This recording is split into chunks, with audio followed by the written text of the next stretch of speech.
It was an amazing day. My wife and I had taken some of our visiting mainland friends to explore the east side of our beautiful island home. We started our morning at the beach, whale watching and swimming, and we ended our day with a spectacular mountain hike up the Pali. We stopped and got shave ice along the way. The food was great, the fellowship was sweet, the day was so relaxing, and it ended in a most beautiful sunset.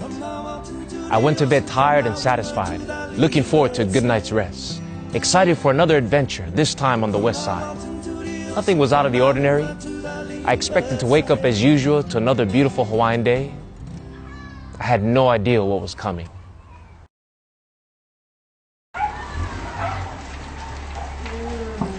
At 3 o'clock that morning, I was rudely awakened by a terrifying scream. There was a loud pounding on my door. The house next door was on fire.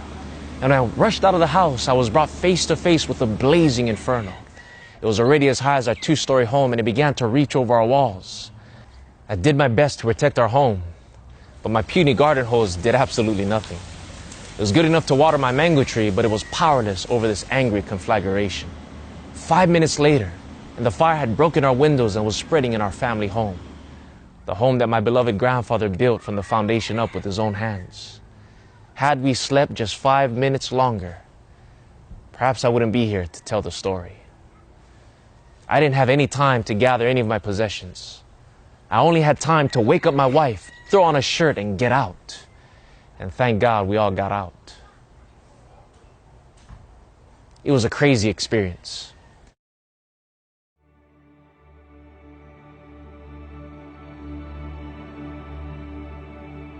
One of the many lessons I learned from this ordeal is that we need to live our lives to the fullest and to live each day as though it's our last, and to be ready always to meet death in peace.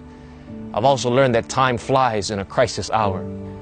You see, just as I only had a few moments to escape the fiery destruction of our home, so too we in this world only have a little bit of time to prepare for the final destruction of planet Earth. The Bible says that the world is passing away and the lust of it, but he that does God's will abide forever. But unfortunately, many are indifferent to the crisis hour we're in.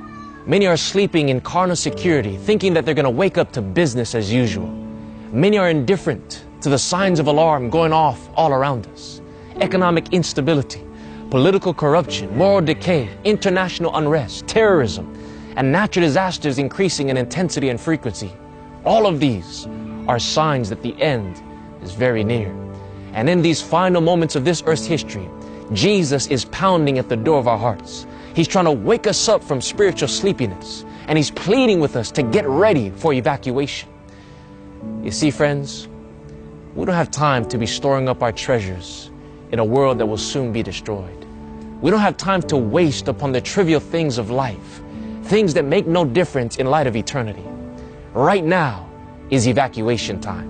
It is a high time for us to awake out of sleep, for now is our salvation nearer than when we believed.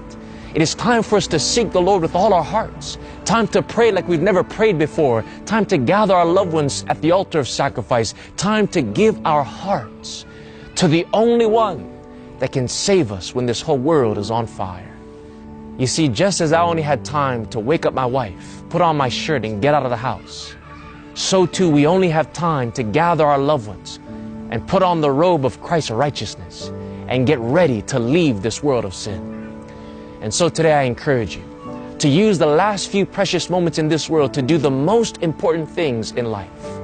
Hug your children, kiss your wife, spend time with your family, get rid of all the non-essentials, and most importantly, let God cover you with the fireproof robe of his righteousness. For it is only the righteousness of Christ that will last for time and for all eternity.